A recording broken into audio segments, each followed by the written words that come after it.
Hello friends, Assalamu alaikum. Hope you all are doing good. Sri Lankan traditional food la adum Muslims food la வந்து இந்த தக்கடி வந்து ஒரு ஸ்பெஷலான ஒரு ரெசிபின்றது நம்ம எல்லாருக்கும் தெரிஞ்ச ஒரு விஷயம் இல்லையா? ஸோ இந்த தக்கடி ரெசிபியை வந்து நம்ம எந்த நாளுமே ஒரே மெத்தடில் செய்யாமல் இன்னைக்கு கொஞ்சம் டிஃப்ரெண்ட்டான மெத்தடில் தான் இந்த ரெசிபியை வந்து நான் உங்களுக்கு ஷேர் பண்ணுறேன். இந்த தக்கடி ரெசிபியை வந்து ஹாஃப்வே ஸ்ரீலங்கன் மெத்தடில் இன்னொரு ஹாஃப்வே வந்து இட்டாலியன் மெத்தடை மிக்ஸ் பண்ணி தான் இந்த ரெசிபி வந்து உங்களுக்கு ஷேர் பண்ணுறேன். இது ரெண்டுவே மிக்ஸ் பண்ண ஒரு ரெசிபின்றதுனால டேஸ்ட்டில் ஏதாவது குறை இருக்குமான்னு யோசிக்காதீங்க. அல்டிமேட்டான ஒரு டேஸ்ட்டில் நீங்கள் ஒரு முறை செஞ்சாலும் கூட அடிக்கொருமை உங்கள் வீட்டில் வந்து இதை செய்ய சொல்லி கேட்பாங்க. அந்தளவுக்கு ஒரு பெர்ஃபெக்டான ஒரு ரெசிபி. ஸோ இந்த டிஷ்ஷை வந்து நீங்கள் பெர்ஃபெக்டாக செய்யணுன்னா இந்த வீடியோ லாஸ்ட் வக்காட்டி ஸ்கிப் பண்ணாமல் வாட்ச் பண்ணுங்கள். அது மட்டும் இல்லாமல் என்னோடய சேனலையும் சப்ஸ்கிரைப் பண்ணி லைக் பண்ணவும் மறந்துடாதீங்க.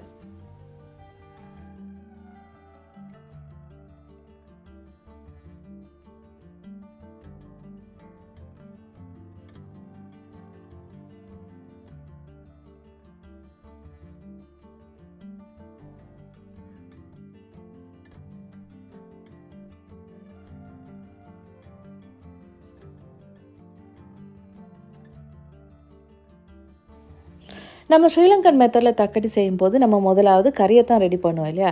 பட் இன்றைக்கி வந்து இந்த ரெசிபி வந்து கொஞ்சம் சேஞ்சாக வந்து நம்ம முதலாவது டோவை தான் செய்ய போகிறோம். நான் இட்டாலியன் வே வந்து கொஞ்சம் மிக்ஸ் பண்ணி செய்கிறேன்னு சொல்லியிருந்தேன் இல்லையா? ஸோ அதனால் இட்டாலியன் வேல தான் இந்த மாவு வந்து நான் பிசைஞ்செடுக்க போகிறேன்.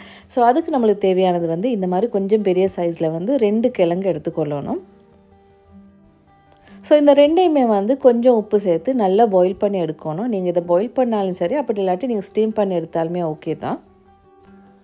நம்ம இந்த கிழங்கு பாயில் பண்ணுறதுல ஒரு விஷயம் இருக்குது. அதில் முக்கியமான விஷயம் என்னென்னு பார்த்தீங்கன்னா, நம்ம சம்டைம்ஸ் வந்து டைம் சேவிங்காக வேணும், அப்படி இல்லாட்டி கொஞ்சம் குயிக்காக அது பாயில் ஆகணுன்றதுக்காக வேணும் நம்ம இந்த கிழங்கை வந்து கட் பண்ணி வந்து பாயில் பண்ணுவோம். பட் இந்த ரெசிபியை பொறுத்த வரைக்கும் நீங்கள் இந்த கிழங்கு பாயில் பண்ணும்போது இந்த ஸ்கின்னோடையே தான் கட் பண்ணாமல் ஃபுல்லாகவே வச்சு நீங்கள் பாயில் பண்ணி எடுக்கணும். நீங்கள் கட் பண்ணி பாயில் பண்ணுறதுக்கும் இந்த மாதிரி ஸ்கின்னோட பாயில் பண்ணுறதுக்கும் என்ன டிஃப்ரெண்ட்டுன்னு யோசிப்பீங்க. பட் நம்ம வந்து இந்த கிழங்கு வச்சு ஒரு மாவு பிசைய போகிறதுனால அந்த கிழங்கு வந்து ஸ்கின்னோட பாயில் ஆகிடுச்சுன்னா அதில் அப்சர்வ் பண்ணுற வாட்டரோட தன்மை வந்து கொஞ்சம் குறைவாக இருக்கும். அப்படி இல்லாமல் நீங்கள் கட் பண்ணி நீங்கள் பாயில் பண்ணிங்கன்னா அது கொஞ்சம் கூடுதலாக வாட்டரை அப்சர்வ் பண்ண மாதிரி இருந்தால் நம்ம செய்யக்கூடிய மாவு வந்து சரி வராது. ஸோ அதனால தான் ஸ்கின்னோட பாயில் பண்ணிக்கோங்க. நம்ம பாயில் பண்ணி எடுத்து இந்த 2 பொட்டேட்டோஸையுமே வந்து நம்ம நல்லா கிரேட் பண்ணி எடுத்துக்கொள்ளும். கிரேட் பண்ணுறதுக்கு இந்த கிரேட்டரில் இருக்கக்கூடிய சின்ன சைடை மட்டுமே யூஸ் பண்ணிக்கொள்ளுங்க. முக்கியமாக இந்த கிழங்கு வந்து நம்ம கிரேட் பண்ணும்போது அதில் சின்ன பீசஸ் கூட சின்ன சின்னதாக கட்டியாக நிற்கக்கூடாது. ஸோ அதனால் கிரேட் பண்ணி எடுத்துக்கொள்ளுங்க. இதுக்கு வந்து ஒரு 1/2 டீஸ்பூன் மாதிரி பெப்பர் பவுடர் சேர்த்துக்கொள்ளுங்க. அதே மாதிரி ஒரு 1 டீஸ்பூன் சோல்ட்டையும் வந்து இதோடய சேர்த்துக்கொள்ளுங்க. நான் ஆல்ரெடி சொன்னேன் இல்லையா, நம்ம இதை மாவு பிசைறதுனால இதில் கட்டிகள் வந்து அங்கங்கே நிற்காமல் இருக்கணும். ஸோ அதனால் இது ரெண்டையுமே சேர்த்துட்டு மறுபடியும் நான் வந்து ஒரு மேஷரால் வந்து கொஞ்சம் ஸ்மாஷ் பண்ணிக்கொள்கிறேன். இந்த மாதிரி இந்த பொட்டேட்டோ வந்து நல்லா ஸ்மூத்தாக இருந்துச்சுன்னா நம்ம டோவும் வந்து நல்லா பர்ஃபெக்டாக வரும். இந்த மாதிரி நல்லா எல்லாத்தையும் மேஷ் பண்ணிவிட்டு அதில் மிடில் கொஞ்சம் ஸ்பேஸ் எடுத்துக்கொள்வோம். இது ரெசிபிக்கு வந்து நான் ஒரே ஒரு எக் மட்டும் சேர்த்துக்கொள்கிறேன். இந்த எக்கையும் சேர்த்துட்டு இந்த பொட்டேட்டோ எக் இது ரெண்டுமே நல்லா மிக்ஸ் ஆகிறக்காட்டி ஒரு நல்ல மிக்ஸன்னு கொடுத்துடணும். நம்ம இந்த கிழங்கு முட்டை இது ரெண்டுமே வந்து நல்லா மிக்ஸ் ஆனதுக்கு பின்னாடி இதுக்கு வந்து நம்ம மாவு சேர்த்துக்கொள்வோம். நார்மலாக நம்ம ஸ்ரீலங்காவில் தக்கடியெல்லாம் செய்யும்போது அரிசி மாவில் தான் நம்ம தக்கடியே செய்வோம். பட் இந்த ரெசிபியை பொறுத்த வரைக்கும் அரிசி மா எதுவுமே தேவையில்லை. ஜஸ்ட் நம்ம கடையில் வாங்கக்கூடிய பிளெயின் ஃப்ளாரே வந்து ஆட் பண்ணிக்கொள்ளலாம். ஸோ இந்த மாதிரி பொட்டேட்டோ நல்லா வந்து மிக்ஸ் பண்ணி எடுத்தாச்சு. இதுக்கு வந்து நான் மாவு சேர்த்துக்கொள்ள போகிறேன். முதல்ல நான் சேர்க்கக்கூடிய மாவு வந்து 1 கப் அளவுக்கு மட்டும்தான் சேர்த்துக்கொள்கிறேன். ஆக்சுவலாக இந்த ரெசிபிக்கு வந்து மாவோட மெஷர்மெண்ட் வந்து அக்யூரேட்டாக சொல்கிற வந்து கொஞ்சம் கஷ்டமான விஷயம். ஏன்னா உங்கள் கிழங்கு எந்த அளவுக்கு இந்த மாவை அப்சர்வ் பண்ணுமோ அந்த அளவுக்கு தான் நீங்கள் மாவும் சேர்க்கணும். நான் வந்து இங்கே 1 கப் அளவுக்கு மாவு சேர்த்துருக்கேன். ஸோ இது ஒரு முறை நல்லா மிக்ஸ் பண்ணி விட்டுட்டு பார்த்தீங்கன்னா இந்த டோ வந்து கொஞ்சம் நல்லா ஸ்டிக் ஆகிற மாதிரி இருந்துச்சுன்னா அதுக்கு பின்னாடி ஒவ்வொரு டேபிள் ஸ்பூனாக சேர்த்து இந்த டோ வந்து லைட்டாக ஸ்டிக் ஆகிற அளவுக்கு பிசைஞ்சு எடுத்துக்கொள்ளணும். ஸோ நான் இங்கே சேர்த்துருக்கு ஒரு 1 கப் ஃப்ளாரு பார்த்தீங்கன்னா வந்து இந்த டோ வந்து இன்னுமே கொஞ்சம் ஸ்டிக் ஆகிற மாதிரி இருக்குது. எனக்கு இதை ரோல் பண்ணி ஷேப் பண்ணுறதுக்கு கொஞ்சம் கஷ்டமான லெவலாக இருக்கிறதுனால இதுக்கு இன்னுமே வந்து ஒரு 1/4 கப் அளவுக்கு மாவு சேர்த்துக்கொள்கிறேன். அப்போ மொத்தமாகவே இந்த ரெசிபிக்கு இந்த மெஷர்மெண்ட் பார்த்தீங்கன்னா வந்து 1/4 கப் அளவுக்கு தான் மாவு சேர்த்து இந்த டோ வந்து பிசைஞ்சு எடுத்துக்கொள்கிறேன். இப்போ இந்த டோட கன்சிஸ்டன்சியை பார்த்தீங்கன்னா வந்து கொஞ்சம் லைட்டாக ஸ்டிக் ஆக மாதிரி தான் இருக்குது. இது வந்து நம்ம மாவு சேர்த்து ரோல் பண்ணும்போது கணக்காக வந்து நம்ம ஷேப்பாக கட் பண்ணி எடுக்கக்கூடிய மாதிரி தான் இருக்குது. ஸோ இந்த மாதிரி அளவுக்கு நீங்கள் மாவை பிசைஞ்சு கொள்ளணும். நெக்ஸ்ட் வந்து நம்ம இந்த பிசைஞ்சு எடுத்த மாவு வந்து ஷேப் பண்ணி ரோல் பண்ண போகிறோம். இதுக்கு வந்து நீங்கள் ஒரே அளவுக்கு ரோல் பண்ணிக்கொள்ளுங்க. ரோல் பண்ணிவிட்டு அதை கணக்கான போர்ஷனுக்கு வந்து டிவைட் பண்ணி எடுத்துக்கொள்ளணும். ஆக்சுவலாக இட்டாலியன் வேல வந்து இந்த ரெசிபி வந்து ஸ்பெஷலாக இந்த டோ செய்கிறதுக்கு நியோக்கின்னு சொல்லுவாங்க. இந்த டோ வந்து அவங்க எப்போ அந்த டிஷ்ஷை செய்கிறாங்களோ அந்த டைம்லேயே வந்து இதை ஃப்ரெஷ்ஷாக வந்து செஞ்சு எடுத்துக்கொள்வாங்க. அப்படி இல்லாட்டி நீங்கள் இந்த மாதிரி செய்யும்போது ஒரு டைமோ 2 டைமோ செய்கிறதுக்கு மாதிரி இதை ஃப்ரிட்ஜில் கூட ஸ்டோர் பண்ணி வச்சுக்கொள்வாங்க. நார்மலாக இந்த ரெசிபியை வந்து அவங்க பெஸ்டா க்ரீம் அப்படி இல்லாட்டி டொமேட்டோ சாஸ் இதை மாதிரியோட தான் சர்வ் பண்ணுவாங்க. பட் நம்மளுக்கு வந்து அது வந்து எல்லாருக்குமே பிடிக்காதுன்ற விஷயத்தினால நம்ம அந்த தக்கடி மெத்தடில் தான் இந்த டோவை வந்து நான் மிக்ஸ் பண்ணி எடுக்க போகிறேன். நம்ம கட் பண்ணி எடுத்த ஒவ்வொரு போர்ஷனுமே வந்து நான் வீடியோவில் காட்டுற மாதிரி இந்த மாதிரி ரோல் பண்ணி எடுத்துக்கொள்ளணும். திக்னஸ்ன்னு பார்த்தீங்கன்னா வந்து மிச்சம் திக்காக இல்லாமல் மிச்சம் தின்னாகவும் இல்லாமல் மீடியம் திக்னஸில் மாதிரி நீங்கள் இந்த மாதிரி ரோல் பண்ணிக்கொள்ளுங்க. ரோல் பண்ணி எடுத்த டோவை வந்து நம்ம இந்த சின்ன சின்ன பீசஸ் மாதிரி கட் பண்ணி எடுத்துக்கொள்வோம். நார்மலாக இந்த நியோக்கி ரெசிபிக்கு வந்து நம்ம இந்த டோ வந்து பெருசாக வந்து கட் பண்ண மாட்டாங்க. ஒரு இன்ச் அளவுக்கு மாதிரி சைஸில் தான் கட் பண்ணி எடுத்துக்கொள்வாங்க. ஸோ அதனால் நம்மளுமே வந்து அந்த மாதிரி சைஸில் கட் பண்ணி எடுத்துக்கொள்ளணும். இந்த மாதிரி சைஸில் கட் பண்ணும்போது பார்க்குறதுக்கு நல்லா அழகாக இருக்கும். அதே டைமில் வந்து சாப்பிட்றதுக்கு கொஞ்சம் இன்ட்ரெஸ்டிங்காகவும் இருக்கும். ஸோ வீடியோவில் காட்டுற மெத்தடில் அதே திக்னஸில் தான் அதே மாதிரி சைஸில் தான் நான் கட் பண்ணி எடுத்திருக்கேன். இந்த நியோக்கிக்கு வந்து ஒவ்வொரு ஷேப்பில் பண்ணுவாங்க. இதை வந்து நீங்கள் கட் பண்ண ஷேப்லேயே கூட அதே மாதிரி உங்களுக்கு பாயில் பண்ணி எடுக்கலாம். அப்படி இல்லாட்டி நாங்கள் காட்டின மாதிரி மிடில் நீங்கள் கொஞ்சம் ப்ரெஸ் பண்ணி விட்டு எடுத்த மாதிரி டிசைனில் கூட எடுக்கலாம். பட் இன்றைக்கி வந்து நான் இந்த ஃபோக்கை வச்சு தான் இதை கொஞ்சம் ரோல் பண்ணி எடுக்க போகிறேன். நம்ம எப்பயுமே வந்து சாப்பிடும்போது நம்ம கண் சாப்பிடணும்னு சொல்லுவாங்க இல்லையா? ஸோ அதனால் பார்க்கறதுக்கு கொஞ்சம் அழகாக இருக்கட்டுமேன்றதுக்காக வேண்டி இந்த ஃபோக்கை வச்சு நான் யூஸ் பண்ணுறேன். பட் உங்களுக்கு எது ஈஸியான மெத்தடோ அந்த மெத்தடை நீங்கள் சூஸ் பண்ணி இந்த மாதிரி நீங்கள் அந்த ஷேப்பில் செஞ்சு கொள்ளுங்கள். நான் நார்மலாக இந்த ரெசிபி வீட்டில் செய்யும்போது நம்ம கட் பண்ணி அதே ஷேப்லேயே தான் அதே பாயில் பண்ணி மிக்ஸ் பண்ணி எல்லாம் எடுத்துக்கொள்வேன். பட் இந்த மாதிரி செய்யும்போது கொஞ்சம் டைமிங்கும் வந்து கொஞ்சம் லேட் ஆகும் இல்லையா? ஸோ அதனால் நம்மளுக்கு இந்த கட் பண்ணி செய்கிற ஷேப்பும் வந்து கொஞ்சம் ஈஸியான விஷயம். பட் நம்மளுக்கு இல்லை டிஷ் வந்து கொஞ்சம் நல்லா இருக்கணும் பார்க்கறதுக்குன்னு நினச்சிங்கன்னா கொஞ்சம் டைம் ஸ்பெண்ட் பண்ணி இந்த மாதிரி செஞ்சு கொள்ளுங்கள். நம்ம நியோக்கீஸ் எல்லாத்தையுமே வந்து நான் ஷேப் பண்ணி ரெடியாக்கி வச்சுருக்கேன். நெக்ஸ்ட் வந்து அதை நம்ம பாயில் பண்ண போகிறோம். ஒரு பேனில் வாட்டர் சேர்த்துக்கொள்ளுங்க. வாட்டர் நல்லா பாயில் ஆகி வர டைமில் நம்ம செஞ்சு வச்சுருந்த நியோக்கீஸ் எல்லாத்தையுமே வந்து வாட்டரோடு சேர்த்துக்கொள்ளுங்க. இந்த மாதிரி வாட்டரில் சேர்த்ததுக்கு பின்னாடி அந்த நியோக்கீஸ் எல்லாமே வந்து குக்காக ஸ்டார்ட் ஆகும்போது எல்லாமே வந்து மேலால் ஃப்ளோட்டாக ஸ்டார்ட் ஆகும். இந்த மாதிரி ஃப்ளோட்டாக ஸ்டார்ட் ஆகினது பின்னாடி ஒரே ஒரு டைம் வந்து இந்த வாட்டர் நல்லா பாயில் ஆகிடுச்சுன்னா நெக்ஸ்ட்டு வந்து இந்த வாட்டர் அப்படியே ட்ரைன் பண்ணிடணும். ஆல்ரெடி பாயில்டு பொட்டேட்டோட தான் நம்ம மாவு சேர்த்து இந்த மாதிரி செஞ்சுருக்கோம் இல்லையா? ஸோ அதனால் மிச்சம் டைமெல்லாம் எடுக்காமல் குயிக்காகவே வந்து இதில் ப்ரோசஸ் முடிஞ்சிடும். நம்ம ஒரே ஒரு டைம் இந்த வாட்டரை மட்டும் பாயிலாக ஸ்டார்ட் ஆகிடுச்சுன்னா நம்ம ஸ்ட்ரைட்டாகவே வந்து இந்த வாட்டரை வந்து ட்ரைன் பண்ணிடணும். நெக்ஸ்ட் வந்து ஒரு பேனுக்கு வந்து ஒரு 2 டேபிள் ஸ்பூன் மாதிரி ஆயில் ஹீட் பண்ணிக்கொள்ளுங்க. அந்த ஆயில் வந்து கொஞ்சம் சூடாகி வர டைமில் நம்ம இந்த ட்ரைன் பண்ணி வச்சுருக்க இந்த நியோக்கீஸ் இருக்கு இல்லையா? ஸோ அதை வந்து நம்ம இந்த பேனோடு சேர்த்துக்கொள்ளணும். இந்த மெத்தட் வந்து கொஞ்சம் ஆப்ஷனல் தான். பட் இருந்தாலும் இது வந்து இன்னுமே டேஸ்ட்டு கொடுக்குன்றதுனால தான் இந்த மெத்தடை வந்து நான் ஃபாலோ பண்ணுறேன். இந்த மாதிரி ஆயிலில் சேர்த்துட்டு இதை ஒரே ஒரு நிமிஷம் மட்டும் வந்து அந்த ஆயிலில் வந்து கொஞ்சம் லைட்டாக சோட்டே பண்ணி எடுத்துக்கொள்ளணும்.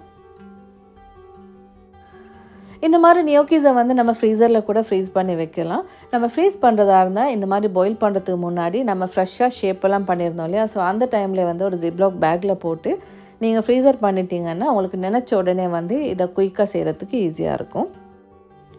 ஸோ 1 மினிட் இதை சோட்டே பண்ணிவிட்டு அதையுமே வந்து அந்த பேன்லேருந்து ரிமூவ் பண்ணிக்கொள்வோம். நெக்ஸ்ட் வந்து அதே பேனுக்கு ஒரு 1/4 கப் அளவுக்கு ஆயில் சேர்த்துக்கொள்வோம். அதே ஆயிலுக்கு ஒரு 1.5 டீஸ்பூன் அளவுக்கு கடுகு சேர்த்துக்கொள்வோம். அதோடையே சேர்த்து ஒரு 2 பட்டை ஒரு 2 ஏலக்காய் மாதிரி சேர்த்துக்கொள்வோம். அது சூடாகி வர டைமில் ஒரு மீடியம் சைஸ் அனியன் தான் சின்ன பீசஸாக கட் பண்ணி எடுத்துருக்கேன். அதையுமே வந்து இதோடையே சேர்த்துக்கொள்வோம். அனியன் வந்து ஸ்லைட்டாக வந்து அதில் கலரெல்லாம் சேஞ்ச் ஆகி லைட்டாக ஒரு எல்லோ கலருக்கு வரக்காட்டி இதை கொஞ்சம் சோட்டே பண்ணி எடுத்துக்கொள்ளணும். நெக்ஸ்ட் இதுக்கு வந்து நம்ம ஜிஞ்சர் கார்லிக் பேஸ்ட் எட் பண்ணணும். ஜிஞ்சர் கார்லிக் வந்து ஒரு 2 டேபிள் ஸ்பூன் மாதிரி சேர்த்துக்கொள்ளுங்க. இந்த ரெசிபி வந்து நம்ம கிழங்கு சேர்த்து செய்கிறதுனால நீங்கள் ஜிஞ்சர் கார்லிக் அரைக்கும் போது கொஞ்சம் கூடுதலாக கார்லிக்கையும் சேர்த்து அரைச்சிக்கொள்ளுங்க. ஸோ அப்படி அரைச்ச ஜிஞ்சர் கார்லிக் வந்து ஒரு 2 டேபிள் ஸ்பூன் மாதிரி இதோடய சேர்த்துருக்கேன். அதோட ஒரு 2 க்ரீன் சில்லிஸ் மாதிரி எடுத்துகிட்டு கொஞ்சமாக கரி லீவ்ஸும் சேர்த்துருக்கேன். இது வந்து நல்லா வந்து அந்த ஸ்மெல்லெல்லாம் போகிறக்காட்டி நல்லா சோட்டே பண்ணிக்கொள்ளுங்க. இந்த மாதிரி அந்த வாசம் எல்லாம் போகிறக்காட்டி சோட்டே பண்ணிவிட்டு இதுக்கு நம்ம மசாலா சேர்த்துக்கொள்வோம். மசாலா வந்து ஒரு 1/2 டீஸ்பூன் அளவுக்கு டர்மரிக் பவுடர், 2 டீஸ்பூன் அளவுக்கு சில்லி பவுடர், 2.5 டீஸ்பூன் அளவுக்கு நம்ம கொரியண்டர் பவுடர் சேர்த்துக்கொள்ளலாம். அப்படி இல்லாட்டி மசாலா பவுடர் சேர்த்துக்கொள்ளுங்க. இப்போயும் ஆயிலுக்கே நீங்கள் மசாலா சேர்க்குறீங்களா இருந்தால் அதோட ஃப்ளேமை வந்து நல்லா சிமர் பண்ணிவிட்டு மசாலா சேர்த்துக்கொள்ளுங்க. அப்படி இல்லாட்டி அந்த ஆயிலில் சூட்டுக்கும் இந்த மசாலா வந்து நல்லா வந்து ரோஸ்ட் ஆகிருச்சுன்னா நம்ம கறியோட கலரும் வந்து கொஞ்சம் டிஃப்ரெண்ட் ஆயிரும். இப்போ நம்ம சேர்த்த மசாலா எல்லாத்தையுமே வந்து இந்த ஆயிலில் வந்து கொஞ்சம் நேரம் வந்து மிக்ஸ் பண்ணி விட்டுடுங்க. நெக்ஸ்ட் வந்து இதுக்கு ஒரு மீடியம் சைஸ் டொமேட்டோ வந்து அதை நல்லா பிளெண்டர் பண்ணி இதோடய சேர்த்துக்கொள்கிறேன். கப் மெஷர்மெண்ட்டில் எடுத்தேன்னா ஒரு 1/2 கப் மாதிரி பிளெண்டர் பண்ண அந்த டொமேட்டோ பேஸ்ட் மாதிரி இருக்குது. ஸோ அதை வந்து இதோடய சேர்த்து அதையுமே வந்து நல்லா மிக்ஸ் பண்ணிக்கொள்ளுங்க. இந்த டைமில் நம்ம தண்ணி எதுவுமே சேர்க்காம நம்ம சேர்த்துக்கூடிய அந்த தக்காளியோட ஜூஸ்லேயே வந்து இந்த மசாலா அப்படியே வந்து நல்லா மிக்ஸ் ஆகி வரும். ஸோ இந்த மாதிரி மிக்ஸ் ஆகி வர டைமில் நம்ம இதுக்கு வந்து சிக்கன் சேர்த்து தான் செய்ய போகிறோம். சிக்கன் வந்து பார்த்திங்கன்னா வந்து ஒரு 600 கிராம் மாதிரி சிக்கன் தான் எடுத்திருக்கேன். அதோடய சேர்த்து ஒரு 1 டீஸ்பூன் அளவுக்கு சால்ட்டையும் சேர்த்து இந்த மசாலாவோட நல்லா மிக்ஸ் பண்ணிக்கொள்ளணும். நம்ம நியோக்கீஸ் வந்து சின்ன பீசஸில் இருக்கிறதுனால அந்த சிக்கனையுமே வந்து அதுக்கேற்ற மாதிரி பேலன்ஸ் சைஸில் தான் கட் பண்ணி எடுத்திருக்கேன். மசாலா சிக்கன் இது ரெண்டுமே வந்து நல்லா மிக்ஸ் ஆனது பின்னாடி இதை லிட்டால் க்ளோஸ் பண்ணி மீடியம் ஹீட்டில் வந்து இதை கொஞ்ச நேரம் அப்படியே வச்சிடணும்.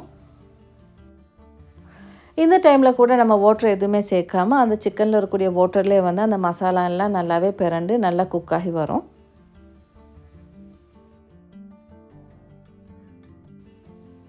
முக்கியமாக அடிக்கு ஒரு முறை இந்த சிக்கன் கிரேவியை வந்து கொஞ்சம் மிக்ஸ் பண்ணி விட்டுட்டே இருந்தீங்கன்னா வந்து கொஞ்சம் சிக்கன் குக் ஆகிறதுக்கு ஈஸியாக இருக்கும். இப்போ இந்த சிக்கன் கறியை பார்த்திங்கன்னா வந்து நல்லா குக் ஆகி நல்ல ஆயிலெல்லாம் செப்பரேட் ஆகி வந்திருக்கு இல்லையா. ஸோ இந்த மாதிரி நல்ல சிம்மரில் வச்சு நல்லா குக் ஆகினது பின்னாடி நம்ம ஆல்ரெடி பாயில் பண்ணி வச்சுருக்க அந்த நியோக்கீஸ் இருக்கு இல்லையா. ஸோ அதை வந்து இதோடய சேர்த்துக்கொள்வோம். இந்த மாதிரி சேர்த்துட்டு நம்ம கிரேவி நியோக்கீஸ் சிக்கன் இது எல்லாமே வந்து நல்லா மிக்ஸ் ஆகிறக்காட்டி நல்ல ஒரு மிக்ஸ் பண்ணி கொடுத்துருங்க. முக்கியமாக ஃப்ளேமை வந்து ஹைல் இல்லாமல் நல்ல மீடியமை விட கொஞ்சம் குறைவாக வச்சுக்கொள்ளுங்க. சிக்கன் நல்லா இந்த நியோக்கீஸோடு நல்லா மிக்ஸ் ஆகிறக்காட்டியும் ஒரு 1 மினிட் மாதிரி கையை விடாமல் இந்த மாதிரி நல்லா மிக்ஸ் பண்ணிட்டு இருந்தீங்கன்னா அந்த நியோக்கீஸில் எல்லா மசாலாவுமே வந்து மிக்ஸ் ஆகிரும். ஸோ இந்த டைமில் கெட்டியான நல்ல திக்கான ஒரு 1/2 கப் கோகோனட் மில்க் வந்து இதோடய சேர்த்துக்கொள்வோம். ஸோ இந்த மாதிரி கோகோனட் மில்க்கையும் சேர்த்துட்டு இதுக்குமே ஒரு நல்ல ஒரு மிக்ஸனை கொடுத்துக்கொள்ளுங்க. இந்த கோகோனட் மில்க் வந்து நல்லா பாயிலாக வரக்காட்டியும் அதை அப்படியே சிம்மரில் விட்டுருங்க. இன்றைக்கி இந்த இட்டாலியன் ஸ்ரீலங்கா மிக்ஸ் பண்ண இந்த தக்காளி ரெசிபிக்கு இந்த கிரேவி வந்து நீங்கள் கொஞ்சம் கூடுதலாக வேணும்னு நினச்சிங்கன்னா நீங்கள் சேர்க்கக்கூடிய கோகோனட் மில்க்கை வந்து கொஞ்சம் கூடுதலாக சேர்த்துக்கொள்ளுங்க. அப்போ வந்து இன்னுமே வந்து இந்த டிஷ்ஷில் வந்து கிரேவியும் கொஞ்சம் கூடுதலாக இருக்கும். கோகோனட் மில்க் சேர்த்ததுக்கு பின்னாடி இது ஒரு முறை நல்லா பாயில் ஆகியாச்சு. இப்போ வந்து நான் ஃப்ளேம் ஆஃப் பண்ணிவிட்டு இதுக்கு வந்து பார்ஸ்லி ஒரு 1 கப் மாதிரி சேர்த்துக்கொள்கிறேன். பார்ஸ்லி இருந்தால் சேர்த்துக்கொள்ளுங்க. அப்படி இல்லாட்டி வந்து கொரியண்டர் லீஃப் கூட சேர்த்துக்கொள்ளுங்க. இது கம்ப்ளீட்டாக ஆப்ஷனல் தான். நீங்கள் இந்த கீரை சேர்த்து கூட சர்வ் பண்ணலாம். அப்படி இல்லாட்டி நீங்கள் ஜஸ்ட்டு வந்து இதை ஸ்கிப் பண்ணிவிட்டு கூட சர்வ் பண்ணலாம். முக்கியமாக இந்த கீரையை வந்து நீங்கள் இதோட மிக்ஸ் பண்ணும்போது ஃப்ளேம் ஆஃப் பண்ணிவிட்டு இந்த கீரையை சேர்த்துட்டு ஒரு முறை நல்லா மிக்ஸ் பண்ணி எடுத்துக்கொள்ளுங்க. அப்போ தான் அதில் வாசம் வந்து இந்த டிஷ்ஷுக்கு வந்து இன்னுமே நல்லாயிருக்கும். பார்க்குறதுக்கு சூப்பராக பார்த்த உடனே சாப்பிடக்கூடிய மாதிரி ஒரு ஃபீல் வரக்கூடிய மாதிரி ஒரு டிஷ் தான். பார்த்தது மட்டும் இல்லாமல் அதில் முக்கியமாக இந்த டிஷ் வந்து நீங்கள் இந்த வீடியோவில் பார்க்குறத விட நீங்கள் செஞ்சு நேராக பார்க்கும்போதே இது இன்னுமே வந்து செஞ்ச உடனே சாப்பிடக்கூடிய மாதிரி ஒரு ஃபீல் ஒன்று வரும். அந்த அளவுக்கு பார்க்குறதுக்கும் அழகாக இருக்கும். அதே மாதிரி டேஸ்ட்டும் வந்து அல்டிமேட்டான ஒரு டேஸ்ட்டாகவும் இருக்கும்.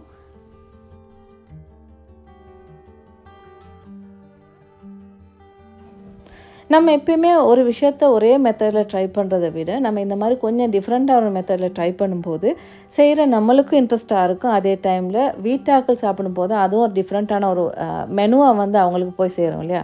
ஸோ அதே வந்து ஒரு பெரிய ஒரு சாட்டிஸ்ஃபை அவங்களுக்கு ஃபீல் பண்ணுவீங்க.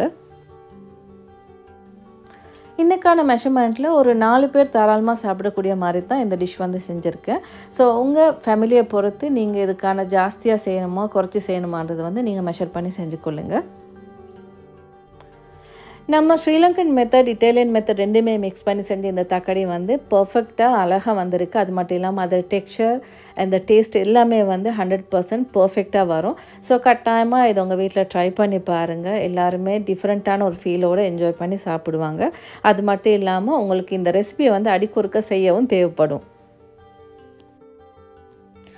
ஸோ ட்ரை பண்ண கட்டாயமாக உங்கள் எக்ஸ்பீரியன்ஸை என்னோட ஷேர் பண்ணிக்கொள்ள மறந்துடாதீங்க. See you soon with another vlog. Thank you.